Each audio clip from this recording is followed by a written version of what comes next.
Hello everyone and welcome back to the Kaldheim preview review. Today we're doing all the mono black cards. I believe there are 41 of them, so let's just start this. Up first we have Blood on the Snow, a 6-mana snow sorcery at rare. Choose one, destroy all creatures or all planeswalkers. Return a creature or planeswalker card with converted mana cost X or less from your graveyard to the battlefield, where X is the amount of snow mana spent to cast this spell. So again, being a snow sorcery, there's like this weird ceiling and floor that's kind of the same. So Blood on the Snow, if you cast it, you're destroying everything. Well, you're destroying all creatures or planeswalkers. Most likely probably going to be creatures, but it could be planeswalkers. Most likely you're going to use this as a board wipe to kind of maintain control of the battlefield. And if you're using this in a snow deck, you will get theoretically you'll get a 6 CMC creature back or planeswalker, and so I feel like that's pretty good, right? So it's like it's a board wipe, but then you get something back, so you can actually play this in a creature heavy deck and be fine. You can play something like maybe Rakdos Sacrifice or something like that, and it wouldn't hurt you in any way realistically to play it. So I think it's pretty good, and yeah. Up next, we have Bloodsky Berserker, a 2-mana, 1/1 human berserker creature at uncommon. Whenever you cast your second spell on each turn, put 2+1/+1 counters on Bloodsky Berserker. Gains menace until end of turn. I think this is a great limited card. Being able to put menace on something like that is a way to get around creatures and whatnot. Unlimited, making a 3/3, +2+1/+1 counters, is always really nice. I don't think it's going to see much limited play. Maybe some sort of Berserker deck, because there's some Berserker Tribal throughout Black and Red, I believe. But I still don't think it's that good. I don't think it's going to see much constructed play. But it's really good for limited. Up next, we got Burning Rune Demon, a 6-mana, 6/6 Demon Berserker creature at Mythic Rare. It has flying, and whenever it enters the battlefield, you may search your library for exactly 2 cards not named Burning Rune Demon that have different names. If you do, reveal those cards, and opponent chooses one of them. Put the chosen card into your hand and the other into your graveyard, then shuffle your library. So this is a 6-mana, 6/6 flyer with a kind of a tutor effect for anything. You get to tutor any 2 cards from your library, and then your opponent picks one, and you put one in your hand, the other goes to your graveyard. So I think it's really nice. For limited, it's great if you can get up to 6 mana, 6/6 flying, get a tutor effect in there. It's pretty nice. Kind of expensive for limited, but still pretty good. And constructed, I think this is a really great. Just for the fact that you get to tutor 2 cards, and for 6 mana, I feel like tutoring 2 cards is really nice. Your opponent gets to pick one, which just hurt a little bit. But theoretically, if you're playing, I mean, you can pick any 2 really good cards. A lot of decks will have 2 answers to the same scenario, so you pick your 2 answers and you go from there. So I think it's really nice, and I think you can definitely see some competitive play. Up next, we have Crippling Fear, a 4-mana sorcery at rare. Choose a creature type. Creatures that aren't of the chosen type get -3/-3 until end of turn. So this is definitely for a tribal deck of some sorts. It's intended that you play whatever Berserker, Demon, and Giant, whatever kind of tribal you want to play, and you can semi-board wipe your opponent's side only of creatures in ways. So pretty nice. I don't think it's too great in limited because you're not usually playing tribal, but if you're playing this, you can at the very least hinder your opponent and possibly keep your strongest. You can keep your strongest card on the field still. So I think it's pretty nice. Definitely could see some competitive play in tribal decks. I mean, tribals are usually kind of janky, so like 2nd tier deck, not really top tier, but still pretty good. Up next, we have Deathnell Berserker, a 2-mana, 2/2 Elf Berserker at common. When it dies, if its power was 3 or greater, create a 2/2 Black Zombie Berserker creature token. So, don't think this is a competitive card in any way. It doesn't have that great of a stat line. It passed the vanilla test, which is really nice, but it doesn't do much unless you get above 3 power, and even then what it does is it just creates a creature token to replace it. So nothing too great, but unlimited is really nice. You can relatively easily get its power above 3 with equipments and enchantments and all that stuff. +1/+1 encounters, all that stuff that's being played in this set. So it's not too hard to get it above 3 power, and then you get a replacement effect. So in limited, pretty nice, but not nothing good for competitive. Up next, we have Demonic Gifts, a 2-mana instant at common. Until end of turn, target creature gets +2/+0, and when this creature dies, return it to the battlefield under its owner's control. This is a really good card, limited, constructed, everything. I think this is... I mean, we definitely have effects like this already being used. We have Malakar's Gift, I think is like the modal card from Zendikar Rising. It's the uncommon, which I've seen played. Not too much, but I've seen played. There's also stuff from past, like War of the Spark. There was Kaya's Ghost Form, which was played with an Orzhov enchantment. It's a little different. It was an enchantment. It was a permanent thing. But still, this card allows you to essentially combat trick a big creature off the field from your opponent. So if you attack into a board state that your opponent, knows that it's kind of, they would lose a creature, or sorry, you would lose a creature and they wouldn't, or something like that. They block with it, and then all of a sudden it gets +2 power, and it comes back to the battlefield untapped, mind you.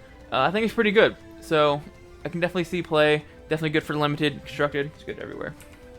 Up next, we have Dog Pursuit, a 4-mana enchantment at common. At the beginning of your end step, each opponent loses 1 life, and you gain 1 life. I don't like this card particularly. I mean, it's a decent card it's a good card for limited, right? Pinging your opponent, gaining life every turn. Pretty good for limited, but not good for constructed. This is basically a weaker version of the Black Shrine from M21, because the Black Shrine it gets better with shrines the more shrines you have on the field. This one is just straight up, it's 1 life either way. So the only way this card gets better is if you have multiples of it, because it's not legendary. You can play 2, 3, 4 even, so you can do 4 damage and gain 4 life every turn. Whereas with the Shrine, if you're not really playing a Shrine deck, you just have 1 of in there. You can only play the 1 because it's a legendary enchantment or legendary artifact or something like that. Whatever it is, you can only play 1 of them, so you're only 1 life unless you have multiple shrines. So there's that, but it's also 2 mana, I believe. I think it's 1 in the black for the Black Shrine. So I don't think it's going to see competitive play, constructed play, but it's definitely going to be used in limited just because it's a life gain effect. Next up, we have Draugr Necromancer, a 4-mana 4/4 snow zombie cleric at rare. If a non-token creature an opponent controls would die, exile that card with an ice counter on it instead. You may cast spells from among cards in exile your opponents own with ice counters on them, and you may spend mana from snow sources as though they were mana of any color to cast those spells. This is a great card to play in any sort of Rakdos Sacrifice, Rakdos Discard. It's not really discard, but any sort of Rakdos Sacrifice or something like that. You destroy a opponent's creature in any way, whether it be combat or forcing them to sacrifice or anything like that. And rather than it just straight up dying, it can become under your control. So, for instance, you can get big creatures. I'm trying to think. Uros and Kroxas don't work that well because you can't escape them from the graveyard. So you can never escape them, so you can only get their entry effect, which is, I guess, nice. They're pretty cheap. It's 3 and 2 mana for respectively for the gods. The Titans. And so, I mean, it's nice, but you get the idea. You can get any sort of big creature on your opponent's side, you destroy it somehow, and it can now come on your side of the field. So, pretty nice. You're, of course, going to be playing this in snow decks where you can just use snow basics and all that stuff. So, sounds good to me. It's definitely going to be used in limited for the same reason, just getting big stuff on your side of the field. And, yeah. Up next, we have Draugr Recruiter, a 4-mana 3/3 zombie cleric at common. Boast 3 in a black. Return target creature card from your graveyard to your hand. This is pretty good. It's really good for limited. If your opponent somehow removes a bomb of yours or anything like that, you can get it back into your hand. But constructive, competitive-wise, I don't think it's going to be seen in any play. There's a lot better ways to get cards into your hand than a 4-mana creature that costs an extra 4 mana to boast it, you have to attack with it and everything. So it's not going to see constructive play. Up next, we have Draugr's Helm, a 2-mana artifact equipment at uncommon. When it enters the battlefield, you may pay 2 and a black. If you do, create a 2/2 zombie berserker creature token, then attach Draugr's Helm to it. Equipped creature gets +2/+2 and has menace. So, this is a pretty nice card. I like it a lot. It's the tribal equipment, it's the black tribal equipment cycle card. This one's better than Valkyrie Sword. I think almost all of them are better than Valkyrie Sword in my opinion. So for 2 mana, you get a 2/2 plus Menace on a creature. Equip cost is rather high at 4. But to offset it, they have a cheap, you create a 2/2 zombie creature token when it enters the battlefield. So you can pay 5 mana and create a 4/4 zombie with Menace. Not great. Not gonna lie, it's not really great. Good for limited, just because you do get Menace, which it gets around creatures. But competitive construction, I don't think it's going to see much competitive play. But it's cool. It's a nice card. I like it better than Valkyrie Sword. Up next, we have Dread Rider, a 6 mana 3/7 Spirit Knight at common. 1 and a black, and tap it. Exile creature card from your graveyard. Target opponent loses 3 life. It's really so it's not going to see constructed play at all. Guarantee that. It's really expensive and it doesn't do a whole lot for 6 mana. Limited wise, I mean, it's nice in a way. It has the fact that you have to tap it is kind of annoying, right? Like it guarantees, basically it's a guaranteed no block attack in a weird way, right? Like it guarantees you get to attack with it, basically. Instead of doing combat damage, it's non-combat damage, so you know there's differences there. But still, to have to exile a creature from your graveyard and pay 2 mana for that effect, not great. So, but it'll see limited play just because it has a decent stat line. Dream Devourer, a 2 mana demon, a 2 mana 0/3 demon cleric at rare. Each non-land card in your hand without foretell has foretell. Its foretell cost is equal to its mana cost reduced by 2. Whenever you foretell a card, Dream Devourer gets +2/+0 until end of turn. This is a great card. It allows you to foretell a lot of things that you can't. Every card now has foretell as long as this is on the field. Not even the fact that you can just boost this guy kind of largely. You can easily make it a 4/3 or a 6/3 in one turn. But it also allows you to kind of reduce mana cost of otherwise expensive cards. Because it's a guaranteed, it's just 2 less mana to foretell it. You exile from your hand for 2 mana, and then it's 2 less to foretell it later. So it doesn't cost you anything realistically to play this card, right? It's just all positives in my opinion. So it's really nice. Don't know if it's going to see competitive play. It's not amazing, but it's still really good, and I think it could definitely be seen in like some sort of foretell deck. Limited wise, it'll be seen just because 4/3 for 2 is pretty good, right? Up next, we have Dusk Wielder, a 1 mana 1/2 elf berserker at common. Boast for just 1. Target opponent loses 1 life and you gain 1 life. Pretty good card. Definitely going to be seen in limited. I mean, a 1/2 stat line just for 1 is pretty good. And the ability to boast it at just 1 mana, just 1 colorless, to guarantee 1 damage and you gain a life. Really good. It may see some sort of competitive play, constructive play. I don't know. I feel like we have other cards that are similar to this. Up next, we have our first black double-side modal card. On one side, we have Egan, God of Death, a 3 mana 6/6 legendary god creature at rare. It has Death Touch. At the beginning of your upkeep, you must exile 2 cards from your graveyard. If you can't, sacrifice Egan and draw a card. So, this card is definitely going to be some sort of Rakdos mill, Rakdos sacrifice, something like that. Some sort of self-mill, some sort of self-sacrifice type of deck, right? Rakdos Sacrifice is pretty good right now, so I think it's definitely going to be seen in that, just because you can easily get creatures into your graveyard. Which allows you to exile them for a 6/6 Death Toucher. Pretty nice. Worst case scenario, if you can't, you get to draw a card, right? So it doesn't really, at least if you can't exile cards from your graveyard, there's an upside to it.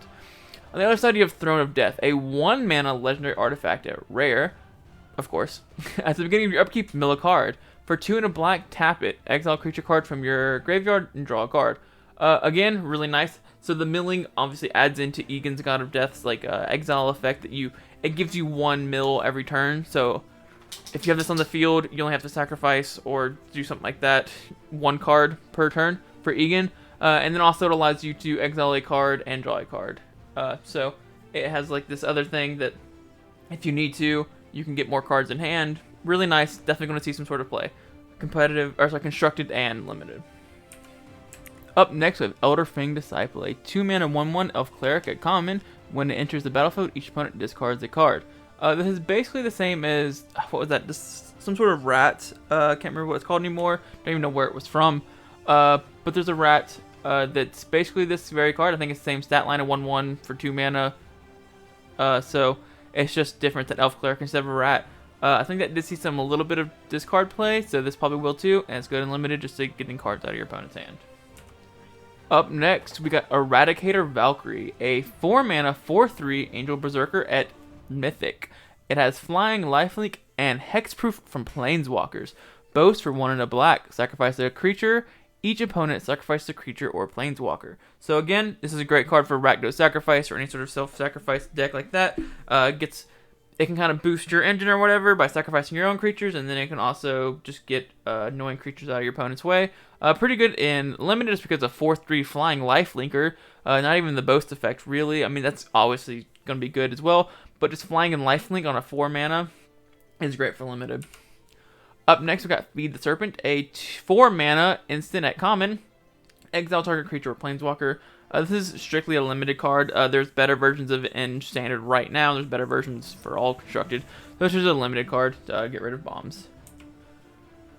Up next, we got Grim Draugr, a 3 mana 3/2 Snow Zombie Berserker at common. For 1 and a mana source, Grim Draugr gets +1/+0 and gains menace until end of turn.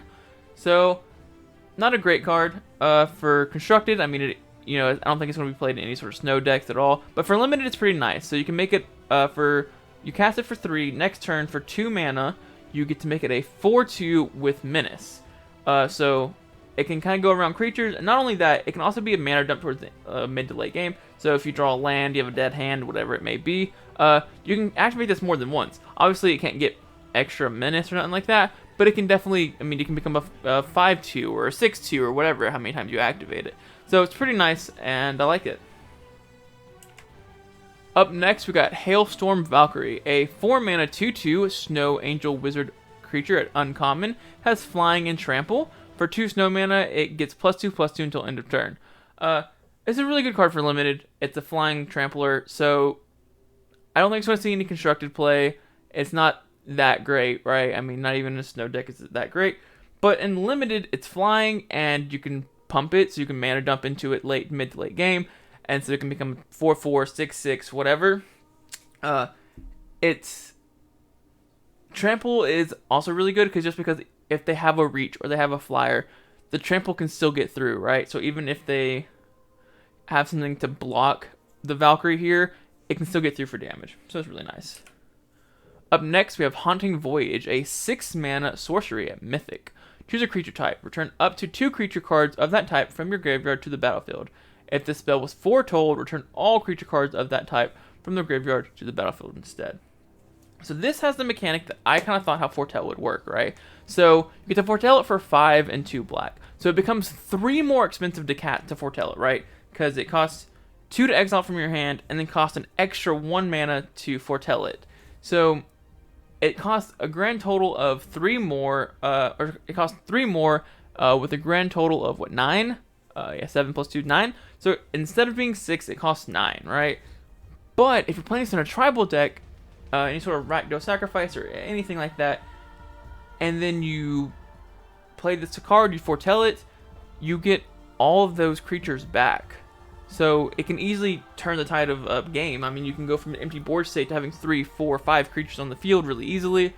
So it's really nice. It is quite costly, don't get me wrong. It's very expensive, even at 6 mana, to get 2 creatures of the chosen type back. But it's still a really good card for constructed, not great for limited because you're not playing tribal, and it's also pretty expensive. Up next, you have Infernal Pet, a 3 mana 2/2 imp at common.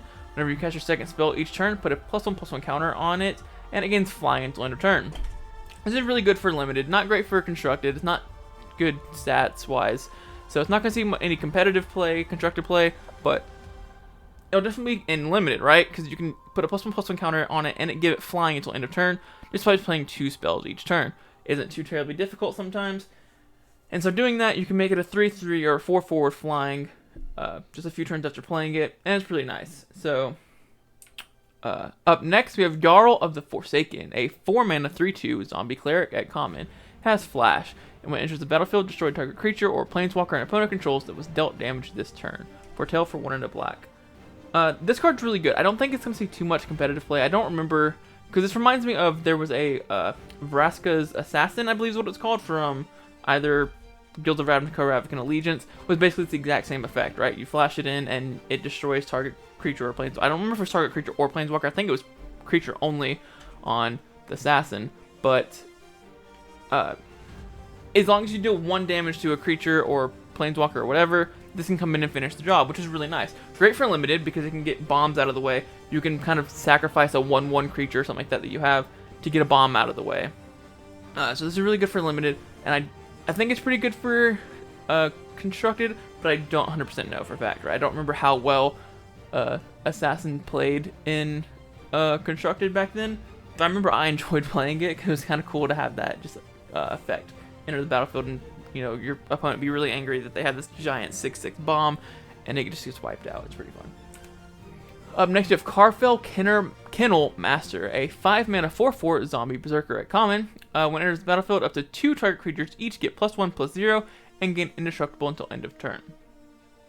This is alright. It's not going to see any competitive play just because I think if it had Flash, that would make this see competitive play, right? Because that right there, then you can kind of combat trick your opponents. This isn't really a combat trick in any way, right? Your opponent knows it's coming. You play it in on main step 1 or something like that, and it gets indestructible and +1/+0 at main step, not in mid combat. So this isn't going to be like a Black Lance Peregrine where you can kind of combat trick opponents or something like that. But if it had Flash, it could definitely be seen in competitive, just like Black Lance Peregrine is. So yeah, but it's going to be seen in limited, just because it gives a buff to your creatures. Up next, you have Coma's Faithful, a 3-mana 3/1 Elf Cleric at common, has lifelink, and when it dies, each player mills 3 cards. I don't think it's going to see any sort of competitive play, even in self-mill. It's kind of expensive for what it can give you, so I don't. It's a 3/1 for 3, and just all it does is mill 3 cards. It has lifelink, which is really nice, which is why I think it'll be seen in limited, just because 3 life gain is pretty nice. In limited, you usually don't want to mill yourself 3 cards, though. You're not usually playing a self-mill in limited, so I don't think it's that great. So yeah. Up next, we have Poison the Cup, a 3-mana instant at uncommon. Destroy target creature. If this spell was foretold, scry 2. Again, this is kind of how I thought foretell cards would be. So its foretell cost is 1 and a black, so it's a grand total of 4 versus 3. So I think honestly, just 1 extra mana to be able to scry 2 is a big deal. Destroying any target creature is also great. So this may see competitive play. I can't think of. I mean, it doesn't exile cards, so there's that. I don't know what we have currently in terms of just like straight up destroy target creature, not like that. There's Eat to Extinction. I think it's just exile target creature, and I think it's only 2 mana, but I could be wrong. I can't quite remember. But being able to scry is pretty nice. So definitely gonna see limited play, just destroying bombs. It's great, and being able to scry additional to that is great. So yeah.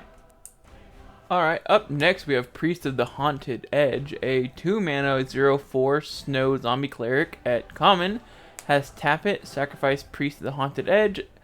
Target creature gets -X until end of turn, where X is the number of snow lands you control. Activate this ability only anytime you cast a sorcery. So this is a pretty good limited card. Not great for constructed. It's just, it doesn't do too much. At 2 mana, it's a 0/4. I mean, it's nice blocker, right? It's good for limited as well. It's pretty good.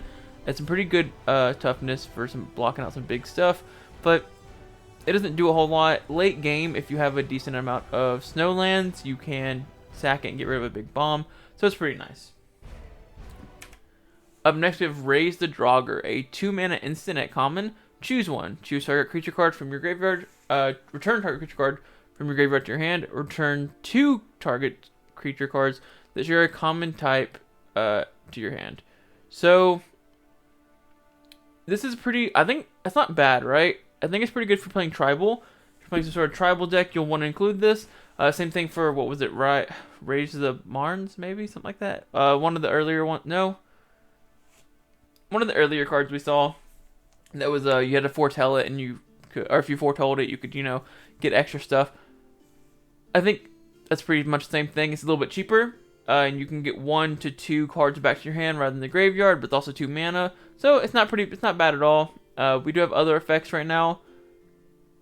they get returned, that return thing. So I don't know how much it's going to see play, but it's pretty good. Really good for limited, just because even at 2 mana you get 1 creature. If you lose a bomb somehow, your opponent removes it, you can get it back into your hand and recast it. So it's pretty nice. Up next, we have Return Upon the Tide, a 5 mana sorcery at uncommon. Return target creature card from your graveyard to the battlefield. If it's an elf, create 2 1/1 green elf warrior creature tokens. Foretell for 3 and a black. I don't think this is particularly great for constructed, at least standard constructed. I think it may be seen in some sort of Golgari elf deck or something like that for commander, or some sort of elf deck for commander.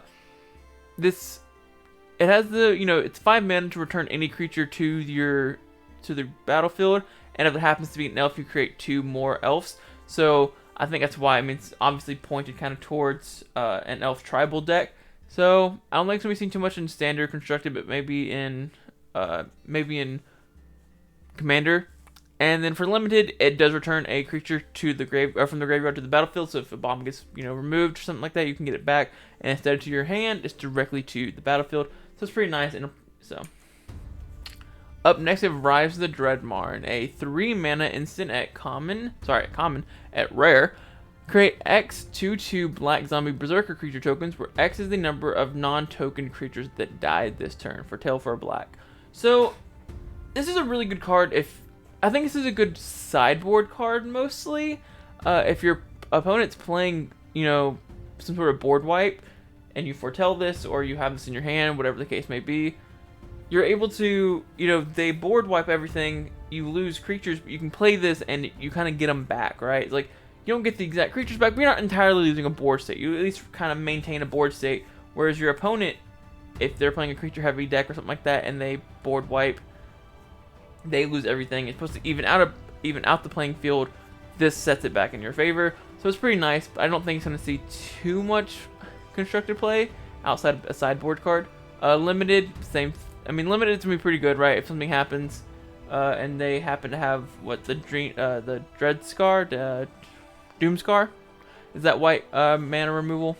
So if they have that, you can play this, anything like that. Up next, we have Rune of Mortality, the black rune. It's 2 mana for enchantment or a rune at uncommon. Enchant permanent. When it enters the battlefield, you draw a card. If it's a creature, it has Death Touch. If it is a equipment, equipped creature has Death Touch. So the black rune, I love this so much. Granting Death Touch at 2 mana, I think is amazing. I think Death Touch is a crazy good ability. I love it so much. I think it's actually underplayed to some extent. So I like it. The card draw is great card. It's gonna be seeing a lot of play. Skimfar Avenger, a 2 mana 3/1 elf berserker at rare. Whenever another non-token elf or berserker you control dies, you draw a card and lose 1 life. So I don't think it's gonna see I don't think it's gonna see any standard play, but I think it will definitely see possibly again elf commander play. We don't have a lot of elves or berserkers right now in standard. I feel like berserkers are, I think, exclusively in Kaldheim right now, so standard wise anyways. And so I don't know how much it's going to see play, but at the very least it'll see commander play most likely. And yeah, it's a good card. It gives you some good effects. It allows you to get card advantage, 2 mana, 3/1. It can deal some damage if you're doing aggro. It's like an elf aggro deck, so it's good. For limited, it is an aggro card. So yeah. Up next, Skimfar Shadow Sage, a 4 mana 2/5 elf cleric at uncommon. When it enters the battlefield, choose 1. Each opponent loses X life, where X is the greatest number of creatures you control that have a creature type in common, or you gain X life, where X is the greatest number of creatures you control that have a creature type in common. I think it's interesting that they're not really giving you a choice here. Usually it's, you choose a creature type and then they lose X life, where X is the number of creatures you have, or something like that, right? It's interesting that it's the greatest number of creatures you control that have a creature type. So you can't really control it in that way. I think it's strange. But still, it's nice. It's a decent life gain effect. Or if you're playing something like Commander that has multiple opponents, you can make them all lose 3, 4, 5 life really quickly. So it's nice. I think it's kind of meant for Commander with that first effect that it's each opponent, not just target opponent. So yeah, it'll see limited play just because it's a nice blocker and it does give life gain or damage to your opponent. Up next we have Skull Raid, a 4-mana sorcery at common. Target opponent discards 2 cards. If fewer than 2 cards were discarded this way, you draw cards equal to the difference. Foretell for 1 and a black. I like this card. I think it's a little expensive, right? And it's sorcery speed, which really sucks. I mean, that really hurts, But the fact that I think this is one of the few cards, if not the only card I've ever seen, where you get an advantage if the opponent can't discard 2 cards, right? So usually it's just straight up discard 2 cards, and if they only have 1 card to discard, they only discard the 1 card. There's nothing you can do about it, right? Or it's like, discard non-creature, non-land card. If they have only creatures and lands in hand, then you don't get to discard anything. You get to look at their hand, which is nice, something like that. You don't get to discard anything. You don't get the real effect of it. In this case, though, if they don't discard anything, or if they discard 1 card, you get to draw a card or 2 cards or whatever. So it's really nice. It has that bonus effect. I don't think it's going to see standard play, though. It's just too expensive, and sorcery speed's really slow. But for limited, you can definitely get card advantage out of it. I think for limited, it's kind of more so the effect here, just because it's 4 mana. It's kind of mid to late game that you're playing this, and so it's just giving you card draw. But it's a really good card, and I really like it. Up next, we have Tergrid. Tergrid? I think it's Tergrid. God of Fright, a legendary god at rare. She has Menace, and whenever an opponent sacrifices a non-token permanent or discards a permanent card, you may put that card from your graveyard onto the battlefield. From a graveyard onto the battlefield under your control.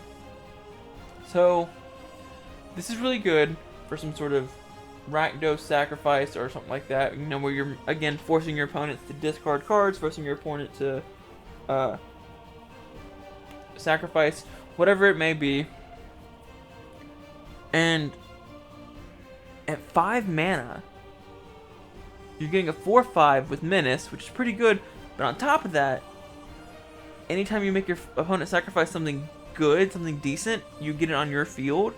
Like, heck, even if you make them sacrifice a 1/1, they lose it, you gain it. Like, that's so much advantage right there. Not only are they losing a card, but then you're gaining a card at the exact same instant.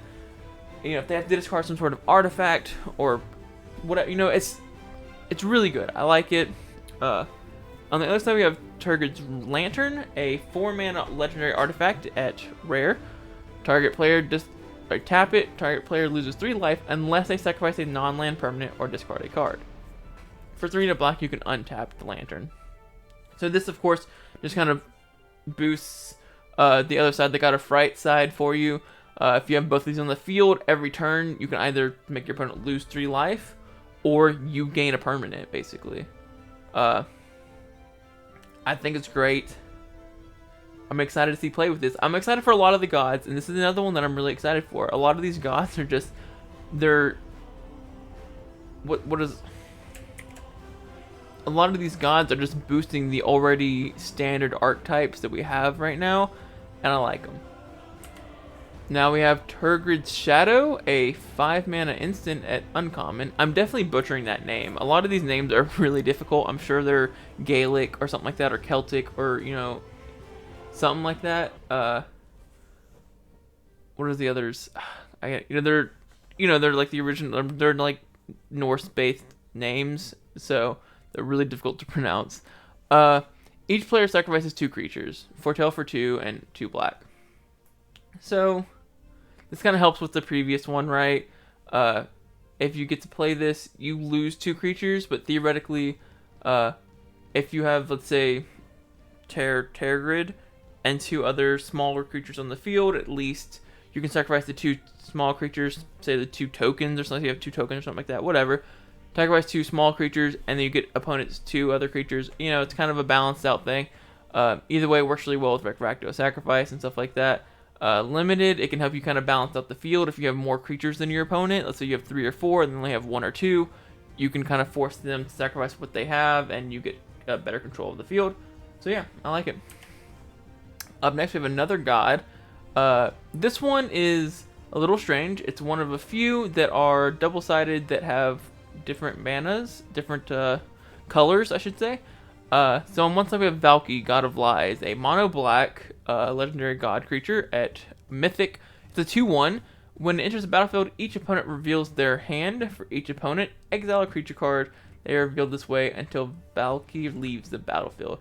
For X, you can choose a creature card exiled with Valky with a converted mana cost of X, and Valky becomes a copy of that card.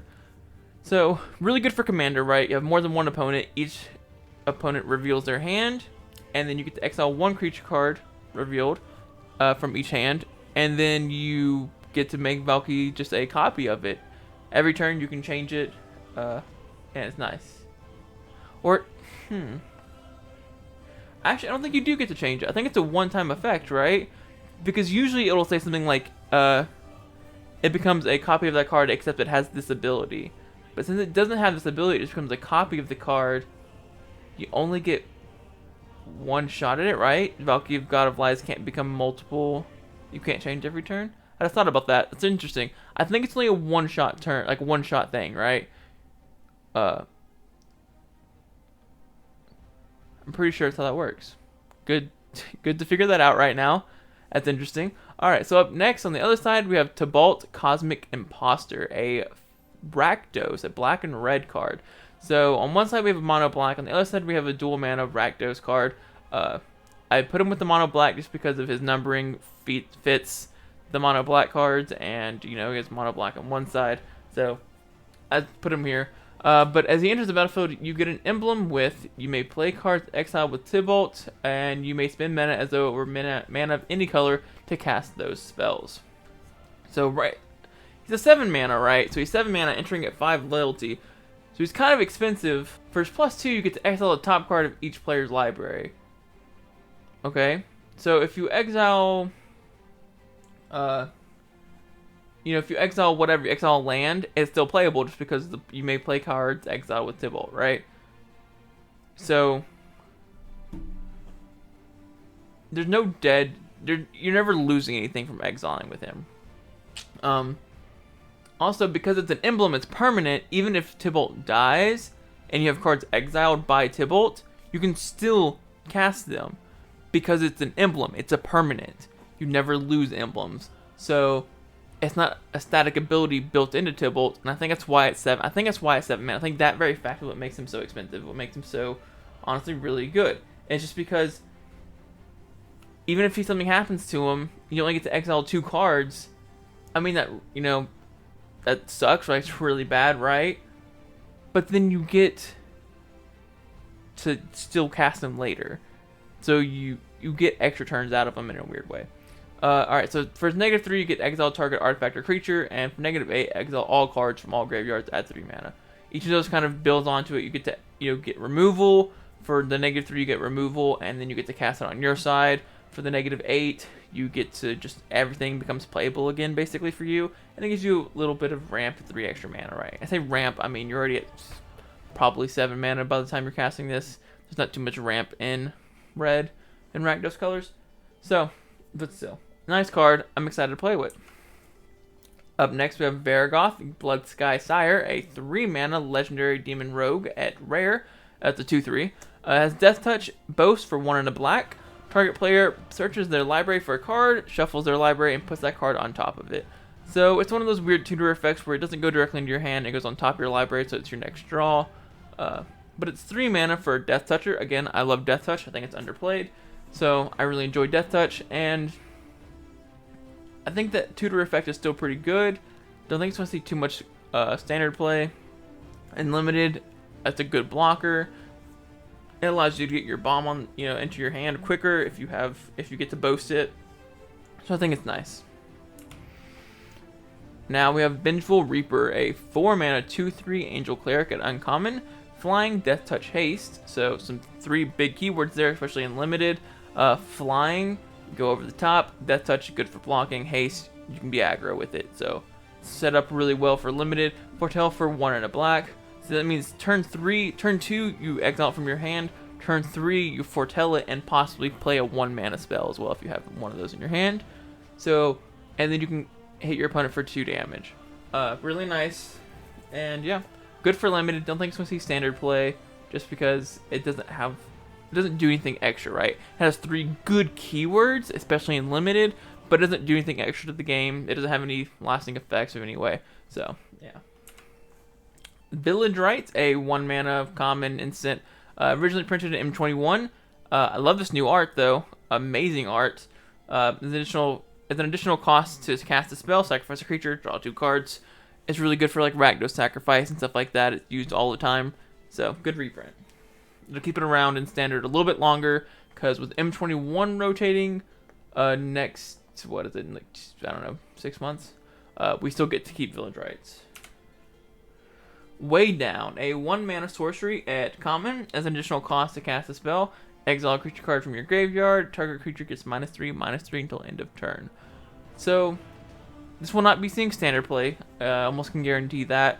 It's sorcery speed, so it's, slow with that. It is 1 mana, but it requires you to sacrifice or exile a creature from your graveyard. And because of that, you're not playing this turn 1. So if your opponent plays some sort of threat, there's a turn 1 threat, such as the Fervent Champion, or anything like that, you can't use this to defeat it. You can't use this to get it off the field in turn 1, turn 2. You have to wait a little while until you get a creature into the graveyard, and then you can sack it. And not only is it just any card, it's a creature card specifically, so it's even more restrictive. It's not going to see standard play. It'll see limited play just because, it can, at -3/-3, it can get rid of some decent threats, and it's not bad. Now we have Wither Crown, a 2 mana enchantment aura at common. Enchanted creature has a base power of 0, and at the beginning of your upkeep, you lose 1 life unless you sacrifice this creature. So this is an interesting card. I want to say it may be some sort of sideboard card, possibly. It's definitely not going to be main decked at all. It's interesting. So your opponent has a choice, right? So you make this creature, whatever it is, it makes it a 0x, right? Whatever their toughness. Toughness doesn't get changed. But they're no longer able to attack, essentially, right? But they can still activate their abilities, and that's why the opponent has the option, right? So they can choose to lose 1 life and keep a creature that may have good tap effects or something like that. Or they can choose to sacrifice the creature that's, or it gets rid of a creature. So it's kind of this double-sided thing, right? So it's either removal because they will choose to sacrifice a creature because they don't want to lose the life, or it's a source of, getting rid of a creature from attacking you. So if you have some sort of threat that's hurting you really bad, you put this on it, it's no longer attacking you, and they're losing life. So, it's good. Definitely gonna see limited play. Like I said, maybe sideboard and standard. We'll see. And there we have it. That is all of the mono black cards. I believe there's 41 of them this time. So thank you so much for watching. Hope you enjoyed it. Again, leave a like, subscribe, and leave a comment down below on what you think on these cards, how you feel about them. If you think there's any good cards in here, whatever, How do you feel about the new gods? We have 3 in the mono blacks.